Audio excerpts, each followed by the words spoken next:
Hello, everyone. My name is Caroline Calandro. I'm the program producer here at the festival.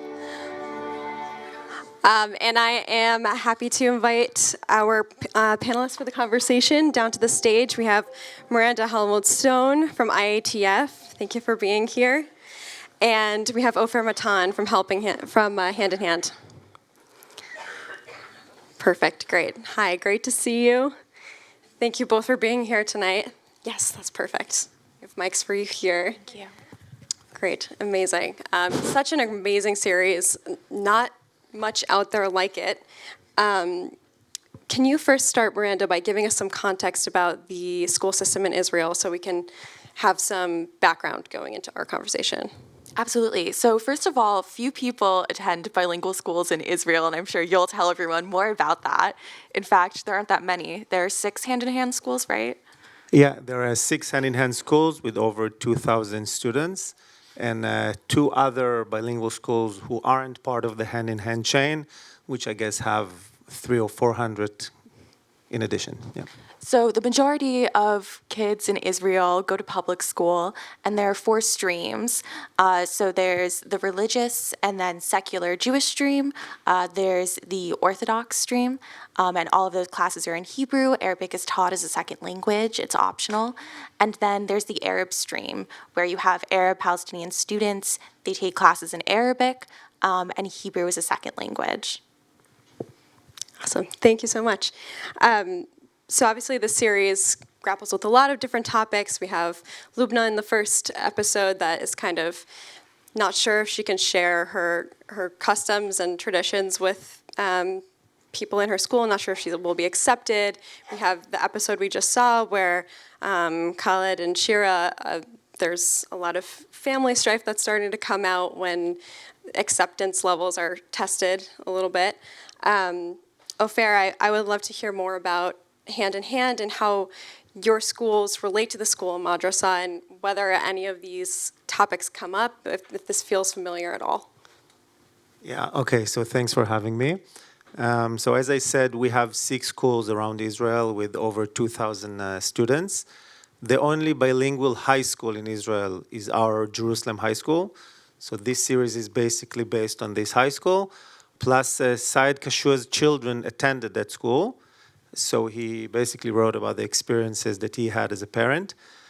I will add one more thing about Hand in Hand, that we also do community work. We have around 8,000 community members, which are basically the family members of the students.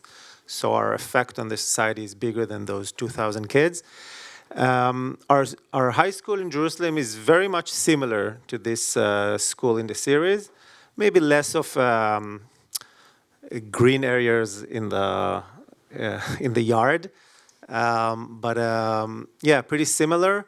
We were in touch with the production of this series from day one. We even have one alumni that has a significant role in the series, and yeah, I would say that Said did an amazing job, obviously, like he always does in writing and finding the specifics. The cultural differences between the families are often comic and sometimes can be pretty sad, like in the story with Shira and Khaled.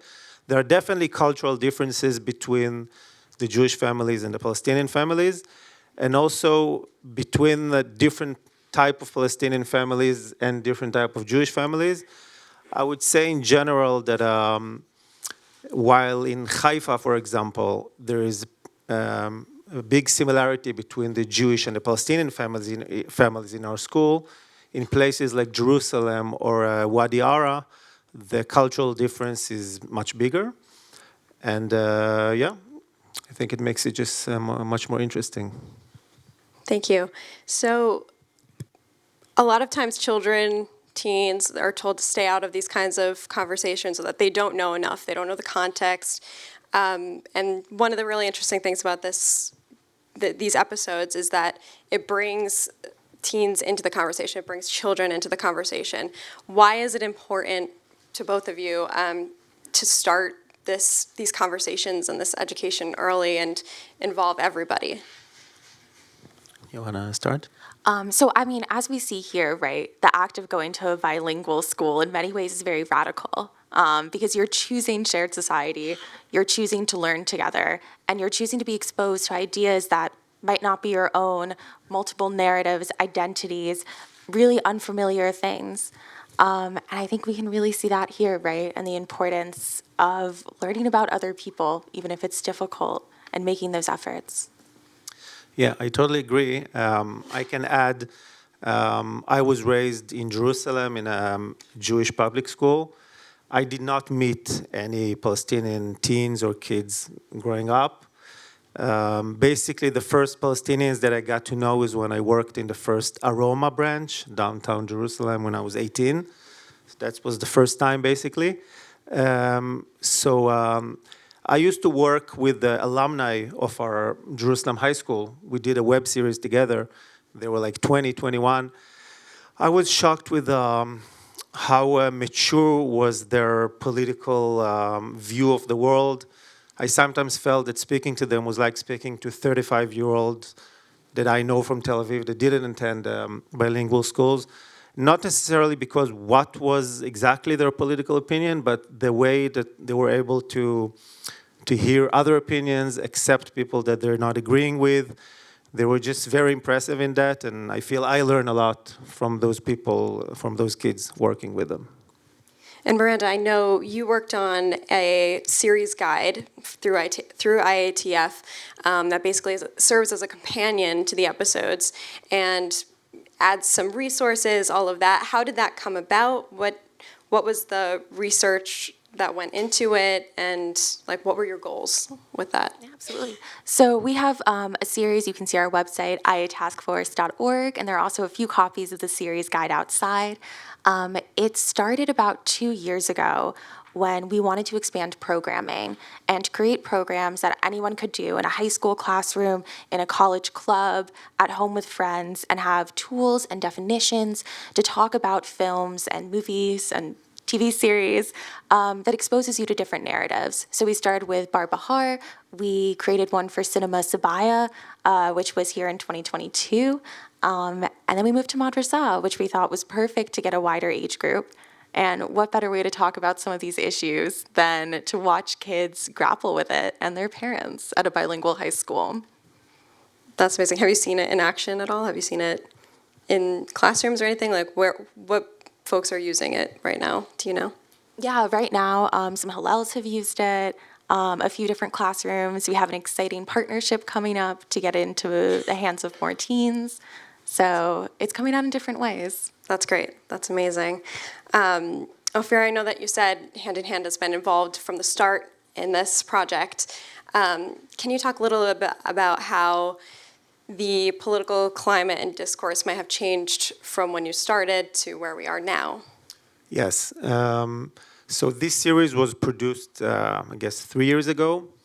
The political climate in Israel was very different. Obviously, it was prior to the war and to October 7.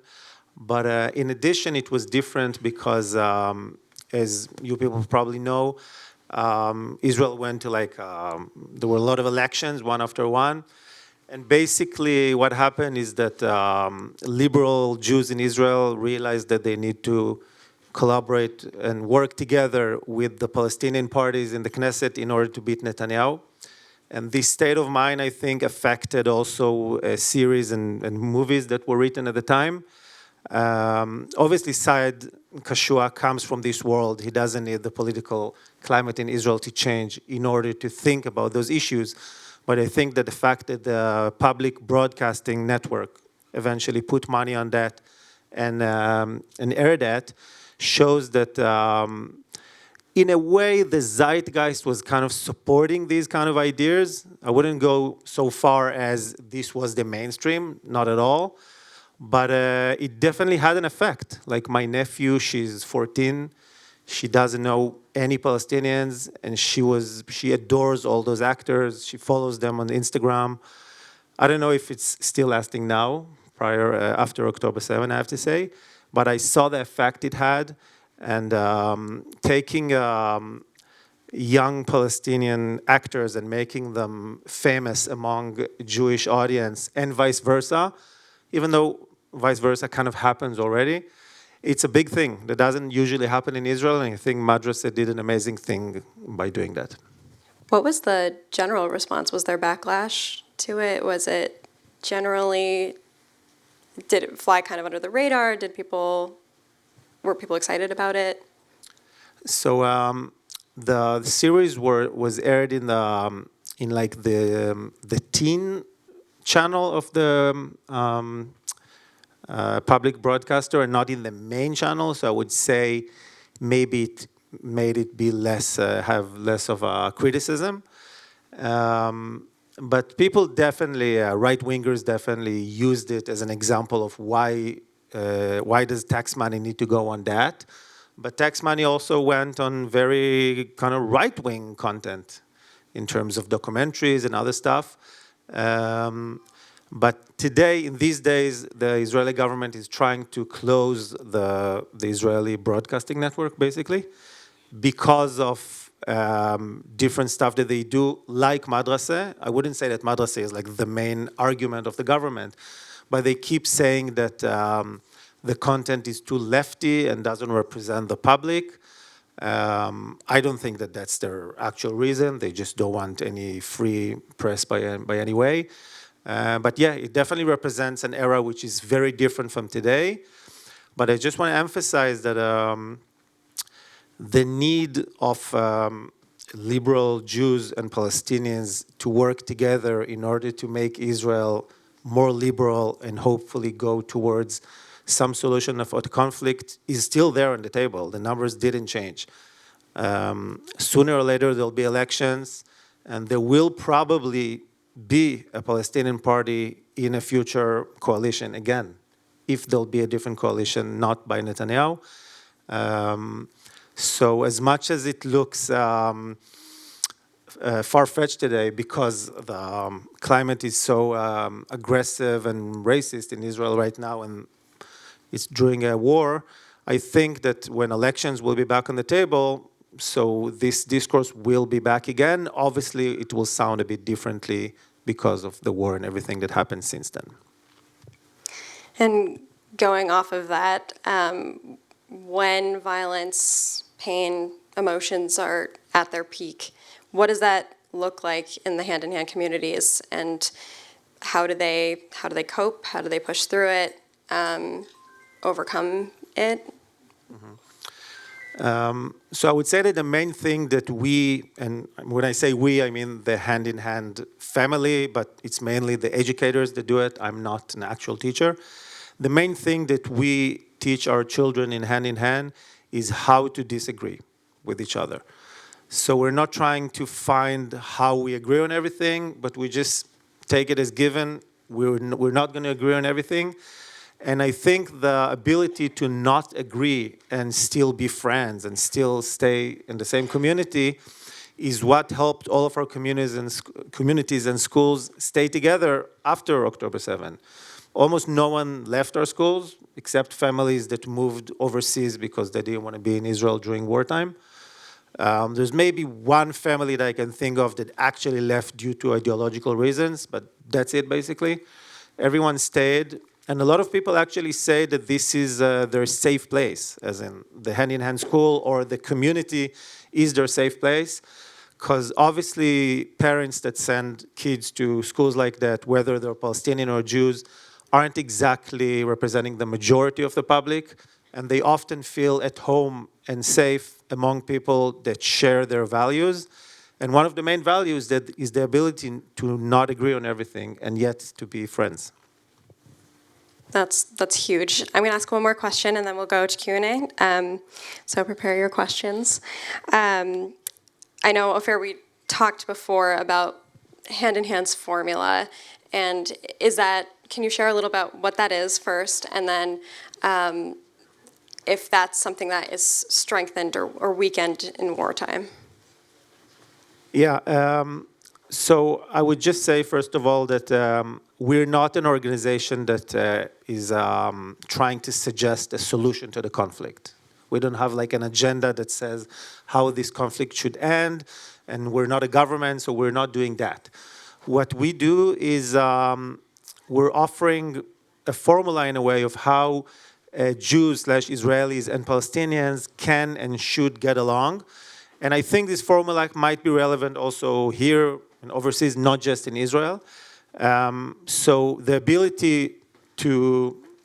to have disagreement and not see it as an obstacle to friendship and to working together is one of those things. The second thing is creating equal spaces. Israel is not an equal place when it comes to Jews and Palestinians, whether it's by law and mainly just by the vibe. You feel Judaism in the air much more than you feel whether Palestinian identity or Islam or Christianity, it's just there. And we're trying in our schools to create equality, which means that we want everyone to feel present and to really know the culture and the history and the identity of the other. And it takes a lot of energy because Jews in Israel don't know too much or almost don't know at all about Palestinian identity. And a lot of Palestinians in Israel definitely know more about Jews, but in a pretty superficial way. So I think equality through a deep understanding of each other is another element of this formula. And another thing is the ability to talk and have a dialogue when things are hard. And this is something that we did since October 7. We have a section in our NGO which called the dialogue section. We have 4, I think, people that what they do is mainly lead dialogue sessions between parents, teachers, and people that work in the NGO like me. I did several of those meetings since October 7. And it's basically kind of working on the muscle of being able to have a dialogue with people that you don't necessarily agree with them on everything. And sometimes I don't agree with my Jewish coworkers as well, not necessarily with my Palestinian coworkers. And so the ability to have a dialogue which is not judgmental and is very open and it's not a political argument, that's another element in our formula. I think we can all work on that further. Any questions from the audience? I think we have some over here. Thank you. Just wait for the mic. We'll come to you. Thank you. Thank you for your presentation, and I have a lot of respect for you for having a bilingual school of Hebrew and Arabic. Myself, coming from a Iraqi Jewish Arab heritage, I felt left out and illiterate till the 9th grade in Arabic because we spoke Arabic at home, but I did not learn Arabic till I took Arabic in the 9th grade, and I was very excited. In addition to that, taking Arabic at Hunter College, it was a very exciting experience. I was the only Jew in the class with Arab students from Morocco, Algeria, Lebanon, and everywhere else. So out of how many students are in the public education system, and only 2,000 are bilingual schools? So you're asking how come it's only 2,000, basically? Look, our potential is more than 2,000, and we're trying to expand. Our strategic planning is basically to have a school in every mixed city in Israel or mixed area. We've been around for 26 years, and we're not going anywhere, so we have many more years to open more schools. We basically open a school in every place there is a demand. So we're not just coming to a place and say, okay, people, you guys should send your kids to a bilingual school. There's always a group of like 15, 20 families that are so eager about it. They contact us, and then we work together with the authorities. The authorities is a key element here because it's not easy. We work with the government and with the Ministry of Education for 26 years, different governments, different ministers. It's important for us to be public schools and not private schools in order to have everyone be able to go there, and because we see it as a statement by the state. But one of the things that would really help us, and we were trying to work on it in the prior government, is to kind of legalize our status to a point where if X amount of people in a city want this kind of school, the municipality have to provide it. We tried to work on that, and then the government changed, and we got the current Netanyahu government, which is not going to do that, obviously. But one of the things that the politicians that we work with are planning to do when they're back in charge, hopefully that it will happen soon, is trying to promote a law like that that will help us have more schools.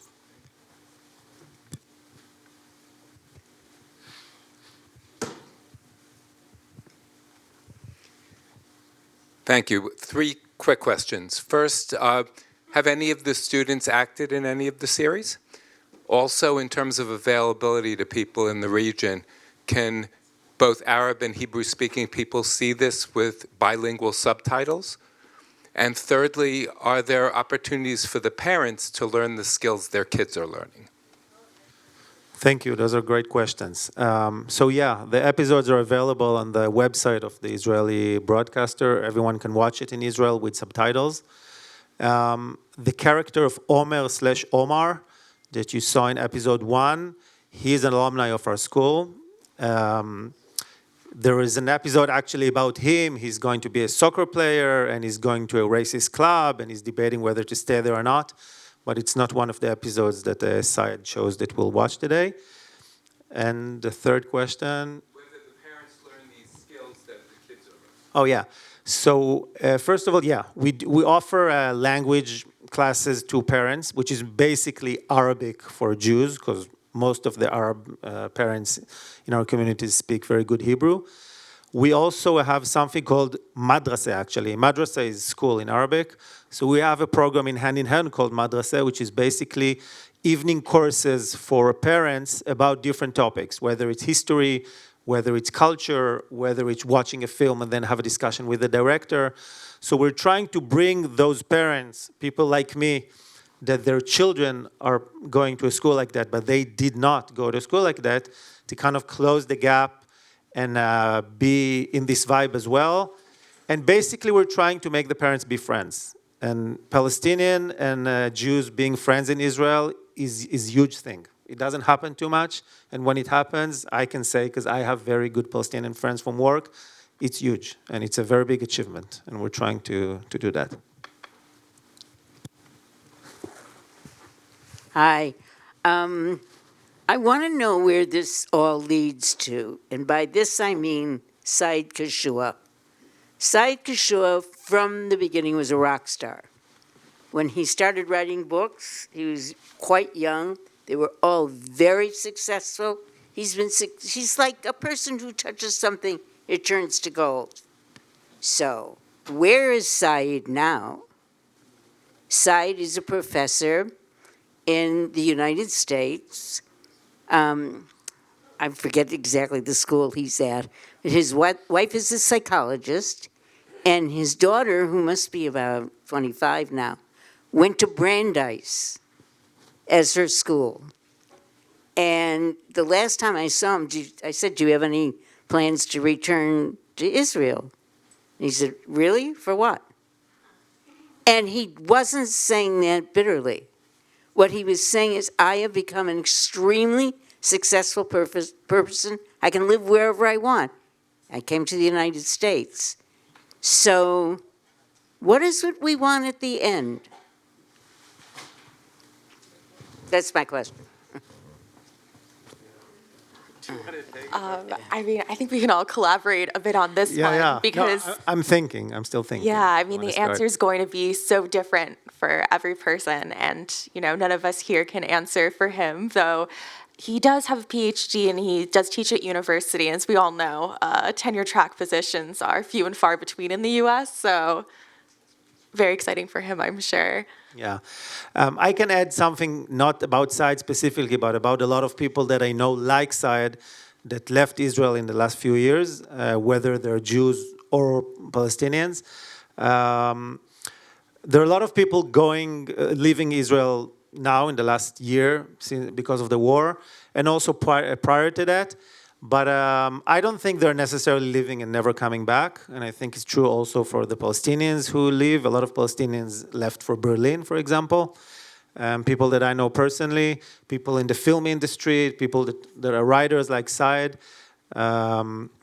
So I don't know about Said specifically. I hope he'll continue writing wherever he's going to be. But I know a lot of friends that left, and I'm sure some of them will come back. And a lot of people left and still work for Israeli causes, for stuff related to Israel. So, yeah, that's what I can say about that.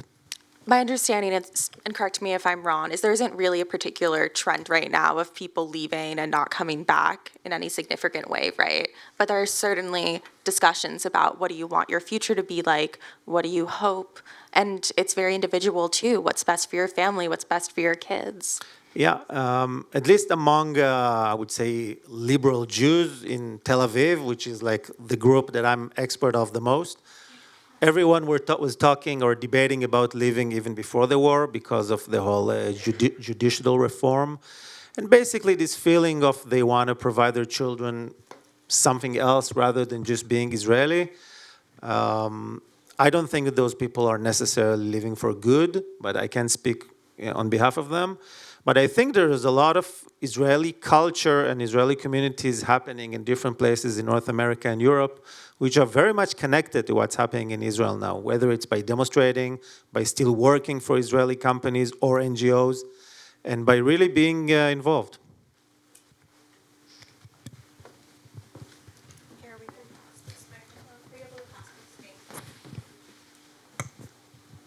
Thank you. Thank you. I wanted to return to the issue of language because my generation, my peers, my cousins, my best friends who are Jewish Israelis, learned Arabic in school. It was required. Arabic was an official language.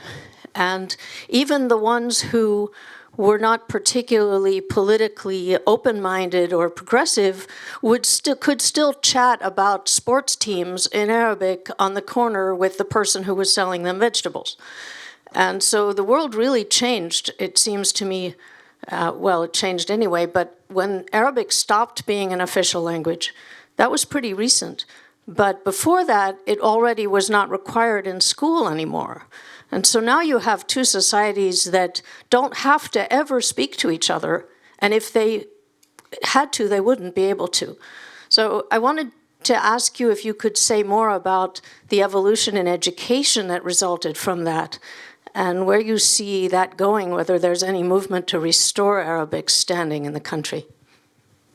I could take the microphone back. I mean, before you go, I would love to add some context, too, for everyone in the audience, that the majority of Jews and Palestinians who are Israeli citizens don't actually live together. Most people live apart. The majority of Palestinian citizens of Israel live in the northern and southern geographic peripheries. Most people live in predominantly Jewish Arabs, predominantly Palestinian Arabs areas, and then there are a few mixed cities, which about 10% of Palestinian citizens live in, and that just means that there's a significant population of Palestinians. Yeah, I can add that for many years in Israel, basically, always the Arabic that was taught in schools was the written Arabic and not spoken Arabic. It's pretty different. And with written Arabic, you can read newspapers, the Quran, or do your job as an intelligence officer in the army, which is basically the strategy of why teaching that. But it's not really for chit-chatting with people in the market or in your tech company or anywhere else. Your friends that were managed to do it are extraordinary. I guess they also learned spoken Arabic, or they came from Arabic-speaking houses like the gentleman here. I learned Arabic between the age of 13 and 17, and still, once I started working hand in hand, I had to take a private teacher to learn spoken Arabic, because my literature Arabic was irrelevant to speak to with my friends. They found it ridiculous, embarrassing, and just so out of context. It's kind of like the difference between biblical Hebrew and everyday Hebrew. Thank you so much. I do have one last question, sorry. I know that there are still opportunities to organize educational screenings for groups, and is that through IATF? Can you talk a little about that, and then we'll send you on your way. Yeah, absolutely. And I'd also just love to plug the different panels that are going to be here this weekend. Israeli's first ceasefire now is tomorrow, right? Israelis for Peace, yes. For peace, yeah, to go Yes. back to Yep. your previous question. And my colleague Erica Schaps on Monday is going to be facilitating a discussion between the Abraham Initiatives, a really wonderful shared society organization, their two co-CEOs. So in terms of like doing an educational program around this, IATF has educational resources on our website. We have our movie guides. You can reach out to me directly if you're interested in learning more about how to bring that to your community. Great. And we do have the printed versions out in the lobby as well. Thank you both so much for joining us today. Thank you. Really Thank you, appreciate everyone. it.